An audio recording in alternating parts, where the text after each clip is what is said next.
আমরা জানি সব রাতে ভাগ্য নির্ধারণ হয়ে থাকে। কি আমল করলে আমার ভাগ্যে আল্লাহ তাআলা ভালো কিছু লিখে দিবেন।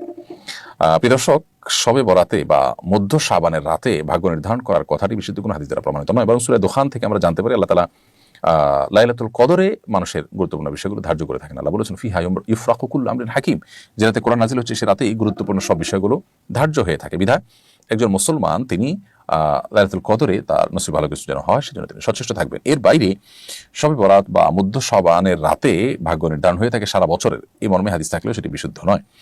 এরপর কথা হলো যে আমাদের ভাগ্যে বা আমাদের কপালে যেন ভালো কিছু লেখা হয়, তাকদীরে ভালো কিছু লেখা হয়, তার জন্য আমরা কি করব? উত্তর হলো ঈমান এবং তাকওয়া অবলম্বন করবেন। ঈমান এবং তাকওয়া অবলম্বন করলে আল্লাহ তাআলা এমনিতেই তার জীবনে বারাকা দিয়ে পরিপূর্ণ করে দিবেন।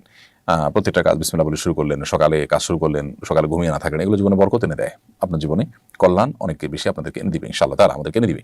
সেজন্য সেই কাজগুলো আমরা করতে পারি। এর মাধ্যমে, এর পাশাপাশি দান সাদকার মাধ্যমে মানুষের জীবনে বরকত আসে উপার্জনে। আত্মীয়-স্বজনের সাথে সুসম্পর্ক বজায় রাখলে, তাদের সাথে সম্পর্ক রক্ষা করে চললে, যে কোনো কাজ করবেন সর্বোচ্চতম উপায় আপনি করবেন, আন্তরিকতার সাথে করবেন। এগুলো সবগুলো আমাদের জীবনে বরকত নিয়ে আসে এবং প্রাচুর্য নিয়ে আসে, আমাদের নসিবে ভালো কিছু আসবে এগুলোর মাধ্যমে ইনশাআল্লাহ তাআলা।